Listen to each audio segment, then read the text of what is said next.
Well, the Jets are still mathematically alive, but given the play we've seen this year, it's hard to imagine this team putting together a 7-game winning streak. Still, let's discuss tomorrow's game against the Rams with Jets beat writer with the Star Ledger and NJ.com, Connor Hughes, joining us once again. Connor, I know, are we being overly ambitious? But honestly, this has really been the year of the comebacks. We're talking the Cavs, the Cubs, Donald Trump. Do you see a path to adding the Jets to that list? There's a path. I don't know if it's necessarily the easiest one to travel on. I mean, this is literally a situation now where the Jets are at 3-6. They're going to have to.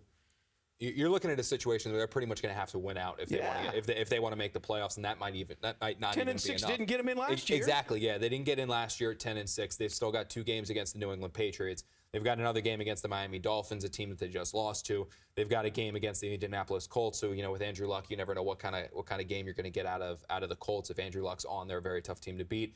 And then they also have the Buffalo Bills. So, you don't think Rex Ryan's going to want a little revenge after the Jets put a whooping on him in week 2. So, yes, there is a path for the Jets to make the playoffs, but that path is one that's almost, I guess you referenced the Trump election, so you don't want to say nothing's impossible, but it's a very improbable run to ask this team to win. But it would start off, obviously, against a Rams team that they are not an offense. They're a terrible offense. In fact, their only real playmaker is Todd Gurley, a running back, and we know how the Jets perform against some of the best running backs. We've seen them shut down some of the best running backs in the NFL this year. So given what the Rams are doing and what the Jets present for them, is this almost like the perfect opponent for this Jets team? We talked about this a couple weeks ago, and we said, I forget the exact game we were speaking about, and is this the perfect game for the Jets? Is this the perfect game for the Jets? Yeah, you look at it, it is, because, the Rams' offense is not very good. Their defense is very good, but their offense isn't very good. Their coaching has some question marks there with Jeff Fisher. Is he good? Is he not good? Is he a mediocre coach, above average? You don't really know. But at the same time, you don't think the LA Rams are sitting there saying, man, this Jets team's the best team for us, because the Jets have their issues on offense. The Jets have their issues on defense. Now, after last week, they've got issues on special teams. The coaching has been a disaster this year. So you are now in a situation and you're in a position where, yes, from the Jets' point of view, they're saying, sweet, we got the Rams. From the Rams' point of view, they're saying, heck yeah, we get the Jets. Is this going to be one of those games, especially considering we've got 2 really good defenses, first team to score wins? Is this going to be a 2-0 final? You don't want to rule that out, because when you look at this Jets team essentially right now, and you look at the Rams team right now, the Jets are in a situation where going into this game, they've got to play. It's tough to say, but they have to play not to lose the game. The Jets offense has to realize that 3 or 4 3-and-outs in a row, that's not that bad as long as you're working the field position, moving down the field, and you have to hope that your defense can shut down Case Keenum. Now, we can sit there and say Case Keenum's a bad quarterback. The Rams aren't very good. This Jets team is the same one that 2 weeks ago was down 20-7 at halftime to the winless Browns. So, I mean, Josh McCown threw for over 300 yards against this team. Josh McCown and Terrell Pryor were lighting them up in the first half until that turned around. So, yes, the Rams are a bad offense. Yes, Case Keenum is a bad quarterback. But the Jets' defense hasn't really done anything this year to give you – you should be confident that the Jets can shut them down.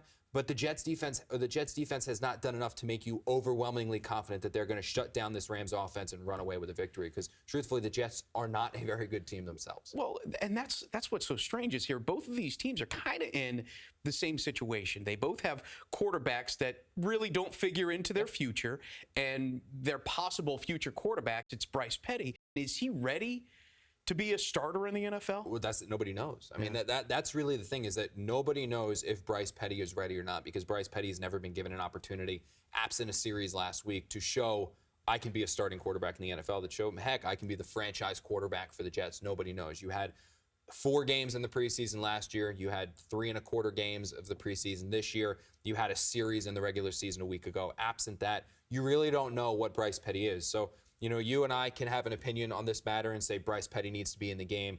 Thousands of fans can have opinions and say Bryce Petty needs to be in the game. But the only opinions that matter in this formula are that of Todd Bowles, Mike Maccagnan, and Woody Johnson.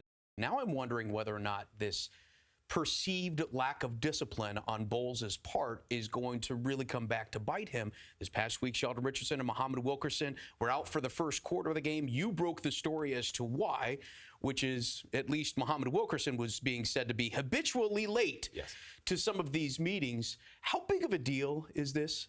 it's a big deal because of who's missing the meetings. Right. This isn't some roster scrub, lower level guy that's missing meetings. This is your this is your near $100 million man. I mean, he got an $86 million contract extension after complaining and whining about how he wants money. He got the money that he wanted.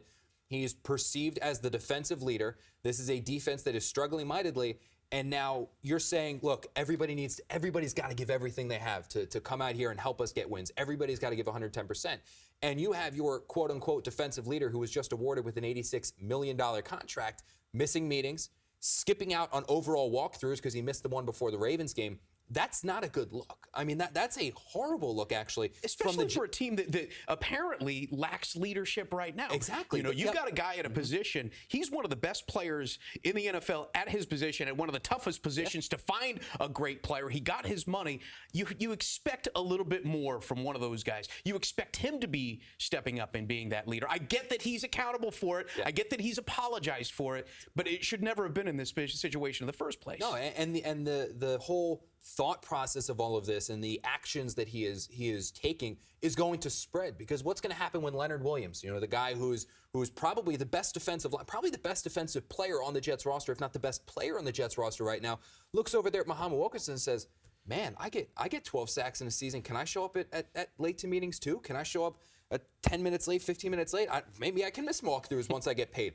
It's going to spread. And when you have a guy that is your perceived defensive leader not showing up to meetings and struggling, I mean, he's only got a sack and a half, 2.5 sacks this year.